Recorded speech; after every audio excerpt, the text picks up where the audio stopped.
Hey, welcome to the Family Ministry Podcast. We have another great interview in store for you today. Before we jump into that interview, I want to tell you about Ministry Boost membership. Ministry Boost membership is an online platform to help you recruit more volunteers. Who doesn't need more volunteers?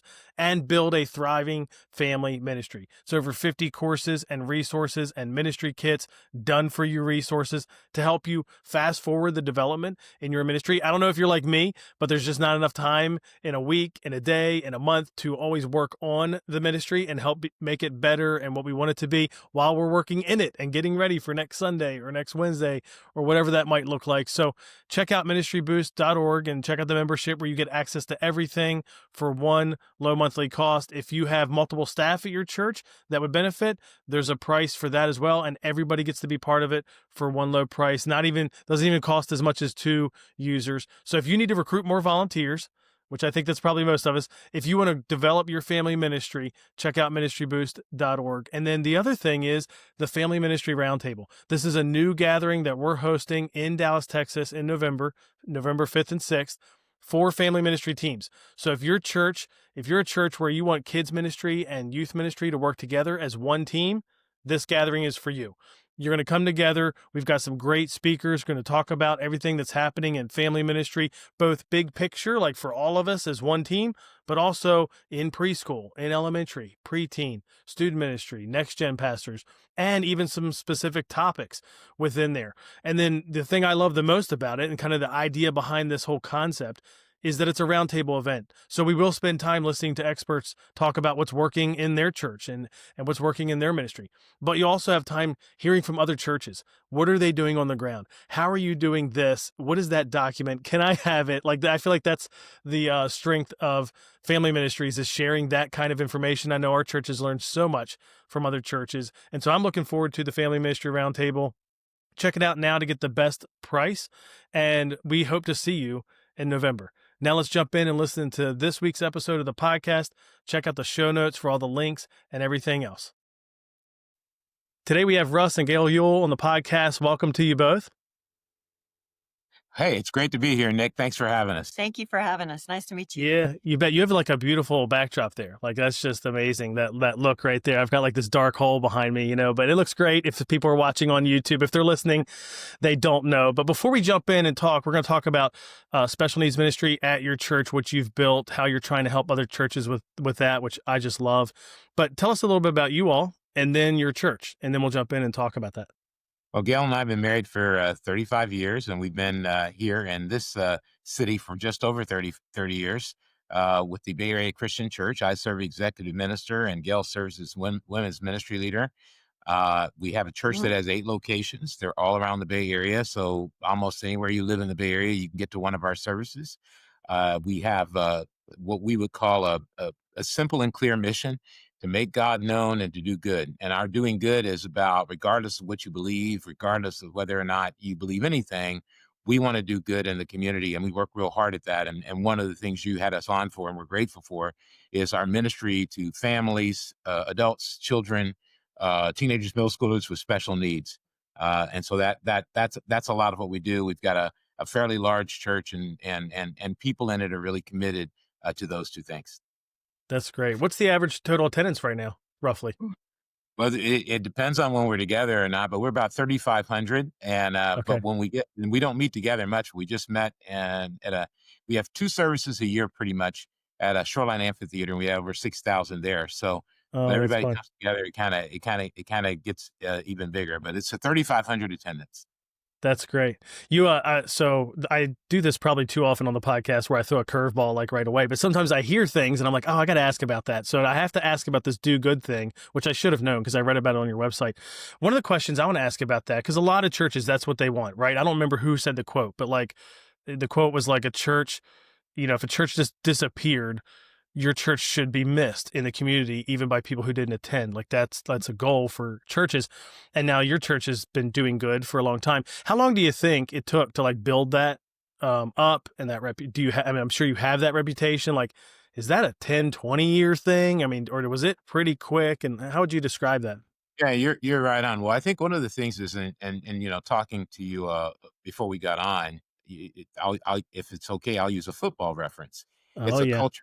It's a culture thing. And so we were talking about the Ravens and the Harbaughs, and they built Uh-huh. great culture. And so it takes a long time to build culture. And one of the reasons is a lot of people come from sort of a traditional mindset about church and sometimes an inward focused mindset about church.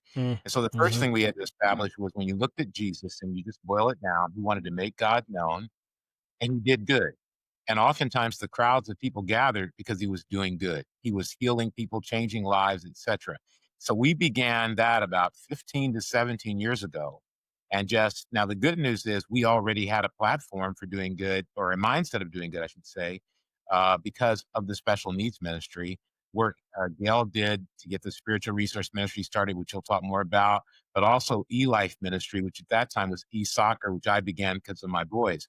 Once we did that, we started to see people really want to be a part of something that is community oriented. So I'll tell a brief story. When my son and I were part of Little League baseball, but and we ran a great program, but it was all special needs kids, and they were set apart from all the other kids. Many of those neurotypical kids were his friends, but he didn't play on their team because he had special needs. And after about 3 games, I was like, I don't know if this is working because I remember growing up, I'm sure much like you did in Maryland, I grew up in Michigan, playing sports with your friends and the parents are on the sidelines. There's a whole community thing with that. And I wanted him to experience Yes. that.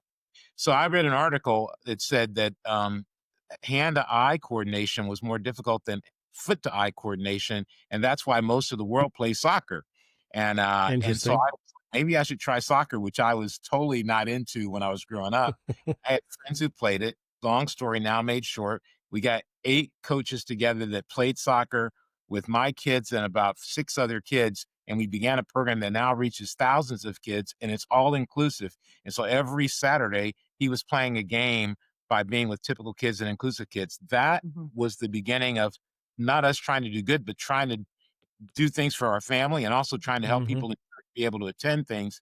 And what was born out of that was 15 to 17 years of doing good. And now we have all kinds of things that people do, from helping people with substance abuse problems and doing good, to e-hoops has been added to it. And a lot of our people in our church, Christians in our church, they go to they take their little group and they'll go to soup kitchens, they'll go do things for the homeless. And so it's become part of it. Yeah, that was a great question. I know a long answer, but building that culture has taken time. We have a great church, I have to say that, that's always receptive to innovation.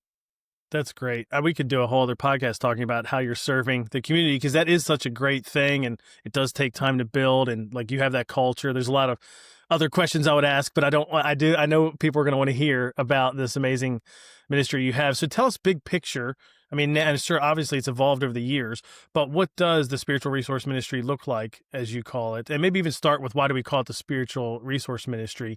And then just tell us what it is, big picture. Like what does that look like week to week, month to month, each year? Yeah, so like Russ shared, we both have children with special needs who now are adults. And back in that time when they were younger, we had difficult time. My own children had difficult time at times going to church and going to children's ministry. And what you find in this community is a lot of these people go once and never come back because they're Mm-hmm. just not able to get the support they need to attend services. And so, being a church leader and also an educator, I felt the need to, do something. And Mm-hmm. so Russ and I and a group of many parents, we worked really hard to meet those needs. We developed spiritual resource ministry. A terminology changes all the time, and some can be offensive to that others don't mind. So Mm-hmm. resource ministry seemed broad enough that it could encompass a lot of support needs, and not offend. And so resource general is a general terminology of why we use that term. If that That's great. yeah. And I want to talk about what it looks like, in kids ministry, student ministry. I know with events, you talked about those sports, but big picture though, like what are the different pieces, underneath this ministry each year? Yeah, we have the children's ministry, and then we also have teens, middle school ministry, college ministry is inclusive. Everything we do for those ministries is inclusive. We also try to 1 in 22 people in California have autism. Um, I think nationwide it's 1 in 36, and then of course there's all the other various special needs or disabilities. So we see a huge need for the community and for our own members to make things more sensory friendly for them. We get involved in making even a sensory friendly vaccine clinic. We've done a lot of things like that for the community. We did it for our Easter egg hunt and had hundreds of people from the community come out to church area where we have church here. Excuse me. And it was really great because we're able to meet needs and make the culture inclusive through providing more support for those needs. So That's great. hopefully, If I rewind it, how did it get started? Like what was just the origin, not maybe the whole story, but just how did it go from nothing to something? And what was that first something? Because that's a lot of leaders, right? They're listening to this right now, thinking, man, I've really wanted to do this. But yeah, like what was your all's yeah. first step? We started small, like Russ shared about starting the e-soccer, and that was small. We started in a small field across the street from our house and branched out from there, and it went into a lot of inclusive sports. But then we have recently more included activities, so-called e-life, which is more other activities that people, because not everyone does sports, but those are activities that people can do. We have an e-gardening. And so making these kind of activities, inviting the community and you meeting the needs of our own congregation, we're able to provide a service that a lot of other services haven't started yet. And that's why we're here. We like to get that message out. Um, I like to address the strain that the moms can go through or the parents can go through. There's a Hmm. study out of University of Wisconsin that talks about the they conducted a study that found that mothers of children with autism experience stress levels comparable to those of combat foot soldiers. And Mm. there's also a big friendship deficit in that community. And there's one example too of the birthday party kind of thing where kids just, I'm on a lot of social media with moms with special needs that have huge followings. And a lot of them, what I read and discuss with those families, they don't get invited to basic things that other children get to go and participate in. They don't get to go to birthday parties.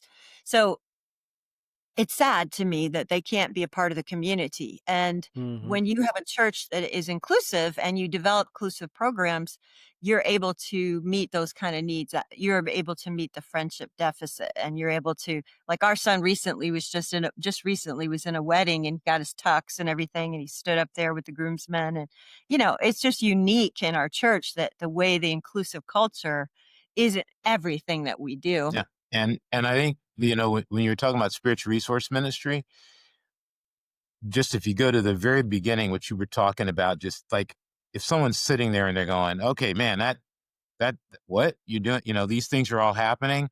But it began with Gail, and she probably tells story better, well, absolutely tells story better than me.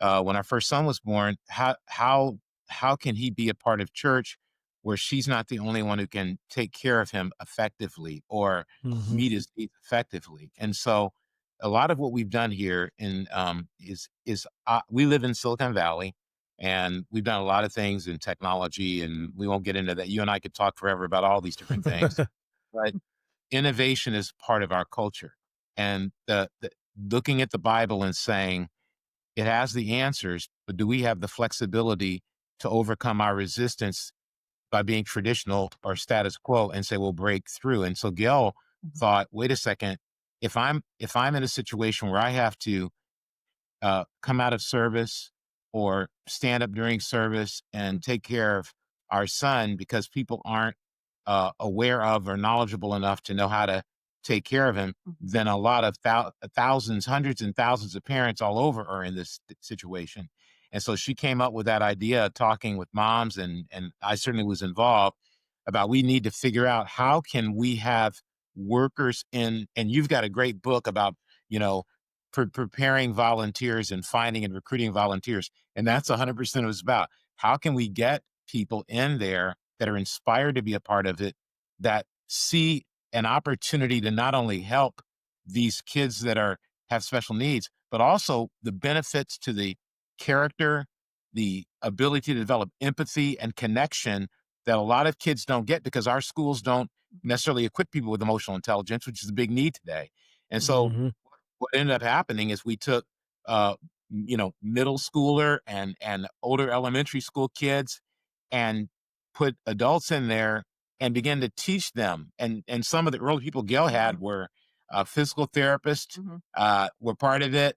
Speech and language therapists volunteered to be part of it, and she started it small. But and for anybody listening, you often have these people in church, and I think it's important to not overwhelm yourself and say, because sometimes everybody's like, let's hurry up and make it big. Well, oftentimes when you make it big, it goes badly because you don't have down the training that needs to be done. So it started that way, but seeing that need in our lives, I am speaking, and yet my own son is having difficulty being at an appropriate class. And then when that was turned around, it became amazing very quickly. I'll add Mm, this story. Gail can jump in if she wants, but our second son, he had autism. He ended up in there as a very young kid, and he, ended up with a friend coming with him. And his friend's name is Larry. And then Larry's whole family came because of this spiritual resource ministry. Well, the first time Larry ever spoke words was as part of the spiritual resource ministry. Once that wow. started to happen, people started to see that not only is this some place for children's ministry, mm. but it aids the development of the kids. And so that's a big part of Gail's background with education is not just having a place where the kids can go and play, not just where they can learn and be inspired to have faith in God, but they also can have some developmental milestones enhanced by the interactions in that inclusive class, which is spiritual resource ministry. Yeah, our children Jonathan was born with Down syndrome. It was a surprise. And then, he went through early intervention, which is like special classes for the kids, kinda 0 to 3. And then, Jordan went through it as well, but they had provided support groups while you were in the classes, and they were all special needs moms coming together, and I was just honestly so taken back by how sad it was in the support groups that even the director had a difficult time at times leading the support groups, so I would kinda take over just to make things more, faithful or hopeful or, Yeah, know, sure. for the but it actually was really great because it taught me a lot about the needs in the Uh, community when I hear these support groups and these moms, and then, that was very helpful, I think, and then we were able to develop more spiritual support groups. So part of our ministry is we have the spiritual support groups, we have the inclusive children's ministry, the awareness and training of the congregation like Russ shared, and then just having inclusive teen and middle school ministries and then just making everything sensory friendly. Like when we went to the amphitheater, we will have designated areas for people that need more sensory sensitivities. Those are ways you mhm, can update or make things more sensory friendly for anyone to go. So they don't have to have autism or anything else. They Right. can go. Sometimes we all get overwhelmed by the crowds or the music or the sounds. So we're just accommodating and, you know, innovating, and it really you start small, and there's such a need for friendship, reaching out to families in the community. I mean, I hear stories a lot that people lost their friends or, things like that. There's judgment in the sometimes that comes mm, unsolicited advice. I remember one time for me, and I have a great community in our church, but I remember one time strolling him through a big service, and he was older now, but my son Jordan needed the stroller to feel secure in a big environment. It was a congregational. And afterwards, the women were asking why I still have my son in a stroller, like in a bit of a critiquing way, like, sure. how Yeah, talking about pacifiers or strollers at that yeah, age, right? And he's still pretty young to me, but he needed it for his autism. He couldn't get through a crowd if I didn't uh, have the stroller. I had a jogger, I put them sure. both in there and I could get through, and I was in the ministry, so I'm talking to lots of people. I couldn't be Yeah, chasing after my son with autism who's eloping out the back door, yep, trying to talk. I'd lose him, you know? yeah, I uh-huh, had to I guess we had to really educate and, the community, but also we were really into training and educating our church, and they were great, they're awesome, and they have caught fire, and they're willing to always volunteer and create programs by themselves. Now it kinda got away. I mean, they're just always creating new special needs programs and activities, so that's that's great. awesome. Yeah. What does so you mentioned, it's inclusive in children's ministry and student ministry and events and just all these areas. And I know people would love to hear details. Like, what does that look like? And again, I would probably speak to the listeners real quick just to say, and I think the listeners know this, but you're a church of 350. I was just with a church of 350 in Ohio this week in a small town of 4,500. And Yeah. we weren't even talking about this, but I happened to hear that one of the elders, he must be a special needs buddy for a kid in the church. So like their special needs ministry for, is probably the buddies like him, and maybe it's him and that kid, and maybe there's more. I don't actually know, but I want people to like listen with, their own church in mind, not think, hey, we can't do anything because we're not 3,500, but also to Yeah. think we can do something. But I'd love to hear, even because there are plenty of churches that listen that are on the larger side too. What does inclusive spiritual resource ministry look like in children's ministry specifically? In our children's ministry, I mean, if you're listening for the first time, I mean, it's just a smaller class with more sensory friendly Hmm. attributes. And we have a spiritual resources manual you can download, and you can get more specifics, at create centers, or having more one-to-one help, or things like that we do that make it more successful. It's kind of an inverted inclusion. We bring in the neurotypical students into the class, and it goes really well. And we have great volunteers, and we just looked for the volunteers in the congregation who are really excited about doing that. And it's a more of a small, if it general overview, it's a smaller class, more sensory friendly, with more volunteers. I guess that's probably the most general overview you could look at as far as children's ministry class, but the Yeah. manual gives specifics to that. Yes. Is that Yeah. all? It is, and the manual's great, so people should download that. We'll link that in the show notes. They just put in their name and email there on the Bay Area Christian site and get it. So, just for context too, and again, you have multiple campuses. So I imagine, at your Right. largest campus, let's say, how many kids are coming in that room versus how many kids are probably in the program in children's ministry overall, you think? I think it varies campus to campus based on the needs of those that have special needs, and how much they need to do that.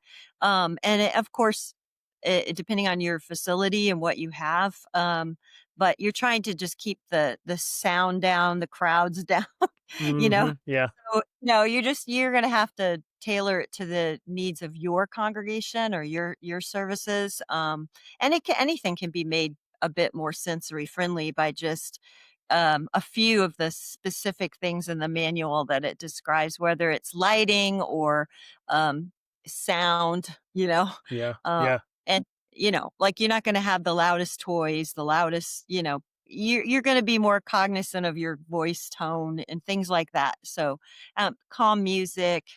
Sometimes we will use sound reducing headphones for those that are really sensitive. Uh-huh. Um, those are some of the practicals you probably see in the manual. There's a lot of specifics, if that's helpful. And one of the things sometimes what helps is a visual for people, especially those who are listening. When we had our service at the Shoreline Amphitheater, which is like it's a special service that we have where everybody comes together.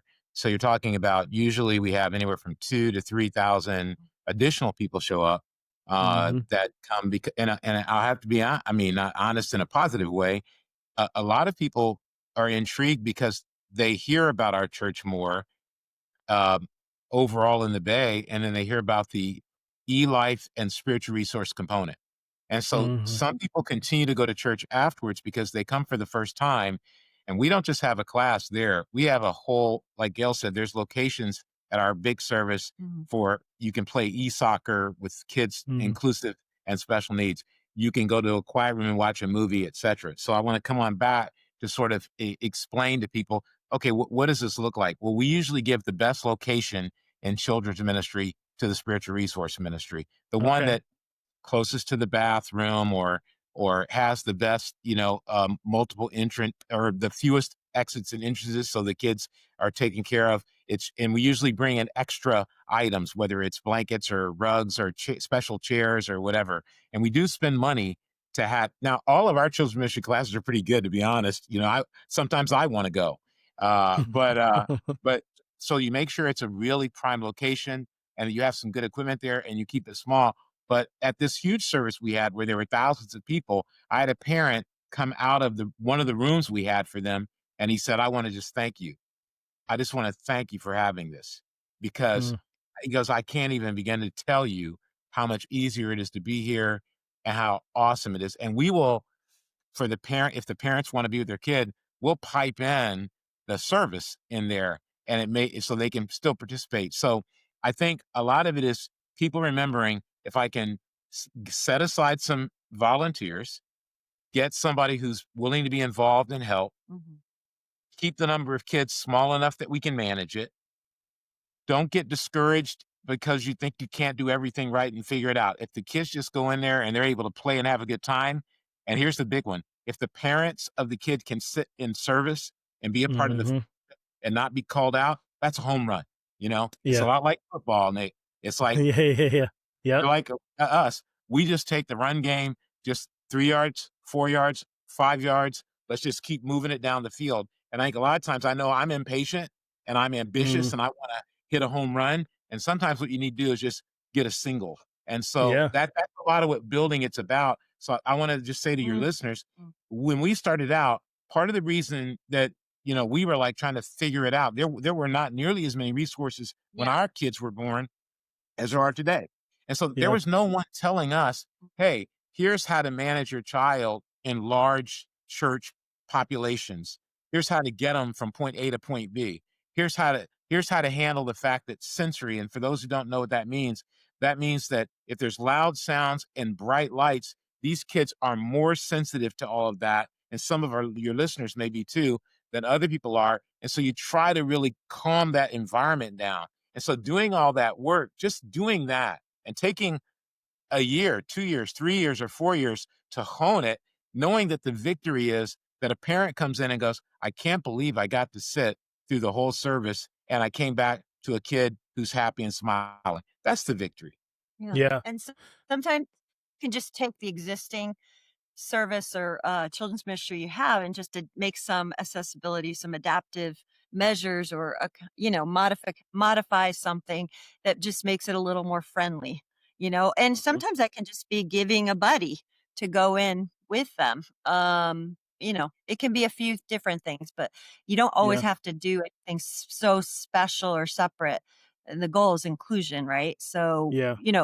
it's just making some accommodations or modifications to your current program, and then providing some one-to-one, maybe some ratio, like even for our services, when now that we have more, like you said, they grow, they're adults now. They have buddies they might just sit next to at church. Hmm. Or they sit behind in a room with a glass, where they can watch through something. Or like Hmm. Russ said, you pipe in the service. So there are a lot of ways you can I think you have to innovate for what you have, your resources you have, and the needs that you have. So it's not always a cookie cutter kind of thing. You have to I think you have to figure out what you have and work with what you have. And then talking to parents is really important because a lot of times they can tell you what they really need. Yeah. And that, Hmm. if you just do a little bit of this or you just did a little bit of that, we could function. We can come to church. Yeah. I think a lot of churches, their start is a buddy system, full Yeah. inclusion, because like they're your buddies in the existing environment. And then a lot of churches like you, they get to a point where now there's a special environment Yeah. for kids. And then I'm curious with yours, since you do have that, what does inclusion look like? Do some of those kids actually do large group with the other kids or small group? And did they spend some time in here and some time there? Like what? And I'm sure it's different for different kids depending on where they are on the spectrum or whatever that might be. What does that look Yeah. like there? Well, our ministries, yeah, are very inclusive. I mean, I think they're included fully. They're fully included. If they need to take time out to take a break or do whatever they need to do to acclimate themselves, they can. It's I guess, and even in in the one we're here, the campus we're here, um, I think that when you develop a culture of inclusion, it really helps in your services because people are more tolerant and less jolted by the noise or like some of our students that have gone on, they're adults now, they have to get frequent breaks where they get up there during the service and walk around a lot, or they might, say things out loud, really loud, or, they get really Yeah. excited. Yeah. Yeah. So, Sure. you know, so, but you can tell the culture because people just aren't, they aren't shocked by that, Great. Yeah. They're Sure. they're they're not staring or they're not, whoa, and you can tell when someone comes who's not accustomed to it because you can see the difference. I'm always watching in the service. Someone who is more, whoa, what the heck is that? They're not doing what Yeah. you do in church. You're supposed to sit there quietly and listen. Uh-huh. So do we make allowances for that? Does that make sense? It does. I mean, imagine you have kids though that are only in that environment that is different and it is quieter and lights are right. But then you do have kids that participate in like they're in They're with all the other kids, fully and then sometimes they go there when they need it. Is it like that? Yeah, Okay. sometimes that's a general possibility. I think, yeah, more included than not, and you just Yeah. provide a way when there is an overload, you can go be there, Yeah. but it's Yep. not meant to segregate, and that's the goal is keeping everything inclusive is really Yeah. important. That's great. Now, with student ministry, is it pretty much the same thing? They're just older, or there's some unique things you do that are different there with your student ministry and spiritual resource? You know, the answer Well, is I think our goal is to, as Gail said, is to always include. And so it's encouraging when you hear about people doing the buddy system or Mhm, however they go mhm, about including kids. And so usually uh, in the teen ministry, the kids who can participate fully, they just participate fully, but they have friends who understand them. So you have leaders of their small groups that really know how to work with these kids that may have autism, they may be high functioning, they may not. You also have the ability, just like in our resource ministry, like let's say they go to a high school devotional Friday night where everybody's going to be there. That definitely happens. And so when you walk into that service, you're going to see some kids with, you may not know because they're so included, but they may have autism.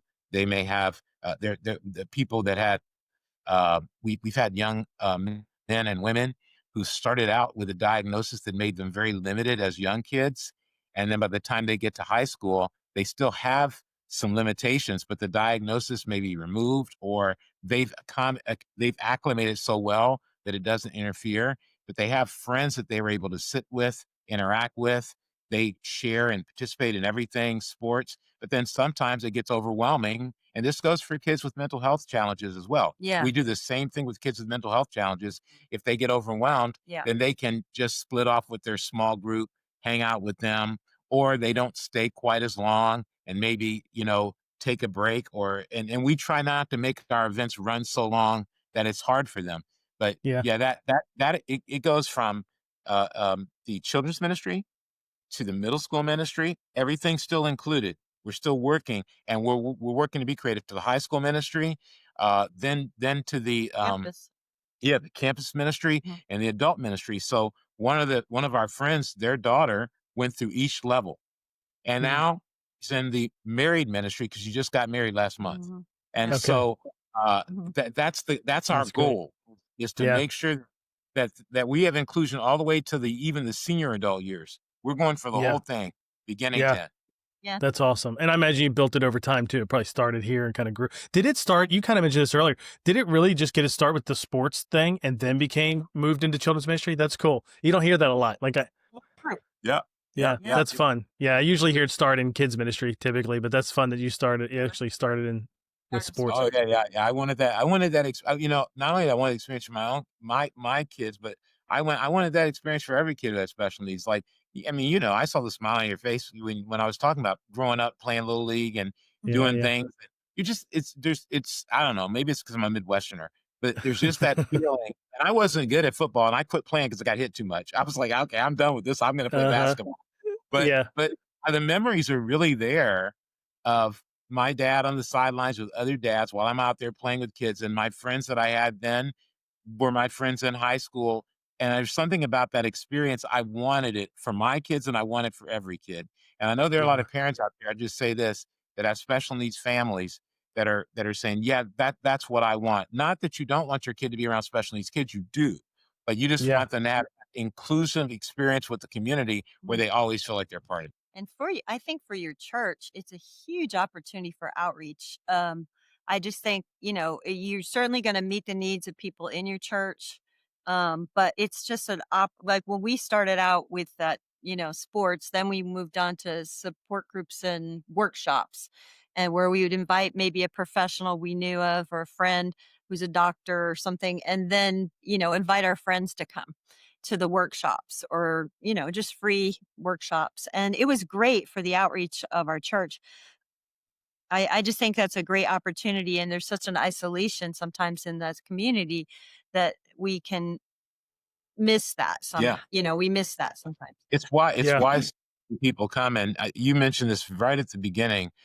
I think you want to have a reputation like Jesus did, which is he made God known, but he did good. This is a guy who, he's doing amazing things. And so what's happened in the community, we now have partnerships with the Warriors, the Earthquakes, Oh, wow. several of the colleges, The colleges. that practice e-hoop, Yes, sir. that my sons were lucky enough to have a number of people you'll recognize: Draymond Green, Jason Oh, Kidd. wow. We just Okay. got a Byron Scott video from Byron Scott telling them to keep fighting, keep doing it, because they've all Shout outs. had contact. Yes, shout outs. They've all had contact with our eHoops program. And so the reason I'm mentioning this is because what Gail said about outreach, but then I want to make sure I put a stamp on this. We don't do this with the idea that someone needs to attend our church. We don't do it with the idea Yeah. that someone needs to believe in God, or change their religion. We had an Easter egg hunt this past Easter that was an inclusive Easter egg hunt at all of our locations. And people who came out, we're like I said, we're in Silicon Valley. We had people that were Buddhists. We had people that were Muslim. Hindu, Muslim, that came and were like, yeah, Yeah, we don't even what Easter is totally, we want our kids to experience it. yeah. To Yeah. me, and that quote you said at the beginning about, would the community miss you? To me, that is Yeah. just a powerful thing. And so that I just want people to know, if you can get that heart, it's so much better, because there are a lot of people who never join our church, who come to every event, that you're just changing their life and making their life better. And that is a light Mhm. that I think allows God to be glorified. Let me let me back up again. I have a question. I want to ask about how it impacts other things, but before I forget, I want to back up to this because again, I think this will be really practical and helpful for people who are listening. So a family comes for the first time with kids or students, and I'm sure you have some kind of intake form and some kind of process. What does that look like to help them really get connected well right from the first visit?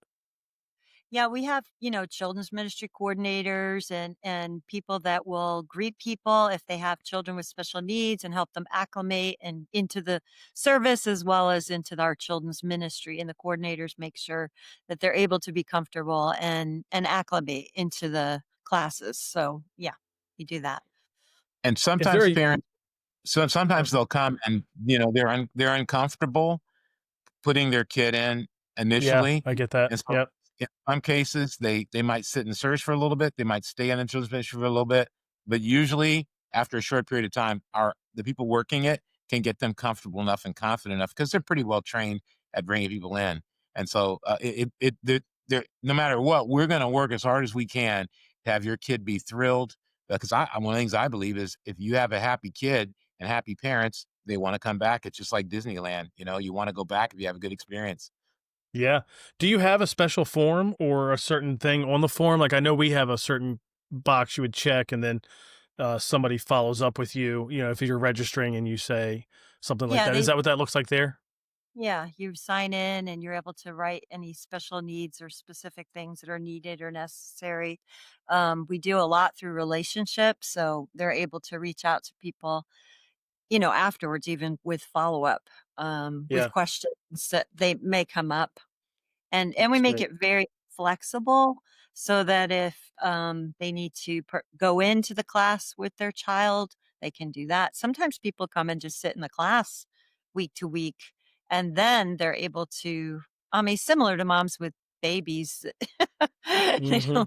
don't they wanna sit in there for a while before they're Yeah. comfortable, and then they finally get the courage to go back out into church. Uh-huh. Mm. The again, you have talked about how this is kind of it's everywhere. It's like now it's a part of the culture. It's just all over the Right. church. Where Yeah. else does it show up? Events like what does that look like in other things beyond kids, students, ministry, and sports? You Yeah, I think it shows up, and Gail alluded to earlier, and we've heard these stories where young kids with special needs, or teenagers, middle schoolers with special needs, have a birthday party and no one comes. And so one of the things it looks like is that that when that birthday party takes place, there are a lot of friends there. The way I would give another visual for the listeners is our sons have been fortunate enough to, at every stage, they still have the friends they had when they were in elementary school that come to the house, hang out with them, take them out shopping. As Gail alluded to, my oldest son was just in his like fourth wedding as a groomsman. And so what it looks like, and this was my goal when we started with esports, my goal was that I had friends who took care of me, who were, I'm very into sports, I think as you are. They were great athletes, but they were older than me. And Yeah. so they always kind of watched over me and protected me. I didn't get bullied because they were Yeah. around. If they heard Yep. anything, they'd be like, Yep. "What's going on?" That's my that they might make fun of me, but nobody else got to make fun of me, That's right? right. Only they can pick on you or make fun of you, right? That's like brothers, right? Or brother and sister. Right? And so what happens is, and this is really important for families, when your kid turns 18 and in California, you have no more Yeah, services. you age There, out. Yeah. you age out Yeah. of all services. Very sad. And so you still to this day, you have kids all over who these friends are going to the parties with them. They're taking them out on dates, going on double dates. That Well, in fact, I'd say my son's friends push us a lot to get them doing things that maybe we're a little nervous about. Like, I don't know, that seems like a lot. And yeah, they're I like, was gonna say nah, that. no, you gotta, go ahead. I was gonna say that we're usually holding them back because I'll give you an example. Funny example is one of my son Jonathan's best friends, Will Eliezer, and he's known him since he was in what, grade school? 8 years old. Yeah, 8 years old. And they're similar in age. They're similar in age. And he went through e-soccer with them and everything. But I would say it turns into genuine friendships because one time, I don't know if it was a birthday party or just a gift, he gave Jonathan a gift. And it was a t-shirt with a picture of him and Will on a motorcycle. And I'm going, Will, when was Jonathan on a motorcycle? When did you put him on a motorcycle? And I noticed you have a helmet on. He doesn't. You were just taking him out. I just took him for a spin, and Jonathan was having the time of his life. He was Oh, like, sure. "Hoorah," Yeah. but I think it's just genuine friendships, and they're usually pushing us to do things. Yeah. We're getting older and tired, but they're usually pushing us to do things, and we're still the cautious parents with the special needs. Uh-huh. So hi, and our children have high support needs. I mean, there's different terminology now. We don't use some parents don't like high functioning, low function, whatever. Yeah, yeah. Now it's more high support needs. And our children have high support needs, but the inclusion has helped them so much. And I Yeah. think it turned into genuine friendship and great social skills and lots of EQ, right? Lots Oh, of yeah, yeah. emotional intelligence. Everybody benefits from inclusion. I just want to say Sure. um, Yeah. that everyone benefits, Wi both the typical and the not. And 100%. And, some parents out there, maybe, of typical kids may wonder, well, it's like with school. Well, if I get my kid involved in this, is going to hold them back or whatever. So Gail mentioned one of Jonathan's friends, Will Eliezer. So when he started out in e-soccer, and they were about 8 years old. Will didn't want to go because he was afraid to go to the e-soccer, just to go to it. In period, he Mhm. won't like me saying this, yeah, but I'm going to he'll say be it. dying. He cried the first few times he went. Sorry, Will. Not the special He's a needs big kids guy. weren't crying. He cried. Yeah. Yeah. I was And gonna say a lot of 8-year-olds would do that, so I get Yeah, that. Yeah. but what happened is he was part of the program, and you know what? The program got him really into sports.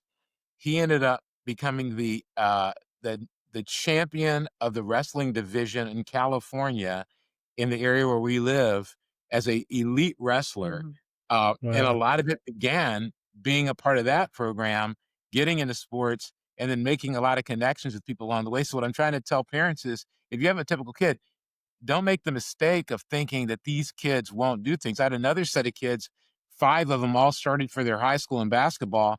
They were involved in the program, and they became starters at one of the area high schools. And it's phenomenal to see these kids turn the experience of being part of esports and spiritual resource ministry into advantages in their life Now, some of them, I won't describe their jobs, they're doing really well in the workforce. And one of the reasons is they have that emotional intelligence that Mhm. allows them to interact socially at work. And some of them have been hired not for their technical skills, their hard technical skills, but their soft skills. And they'll tell you, hey, I wouldn't have never even known how to do that, except I learned when I had to do this in esports. That's amazing. Well, and I love that you all put together this spiritual resource manual. And so, and I just want to give people a highlight of it so they'll go download it. They need to go get it. But it just talks about how to start like a spiritual resource for ministry. Why? Like, and I love that you get real practical, like step 1, 2, 3 to get started. What does the Yeah. room look like with activity centers or adapted curriculum or a sample schedule? Like that schedule was great to go through there. So people can get that on the Bay Area Christian site, right? And I Yeah. will link to it in the show notes so they can find that easy for sure. But thank you for putting that together and giving that away. That is such a great gift to this community as they're going to look, kids leaders, student leaders look to do some of these same kind of things. How else can people connect with you? If they have any questions or they just want to follow you on social media or follow what Bay Area Christian's doing.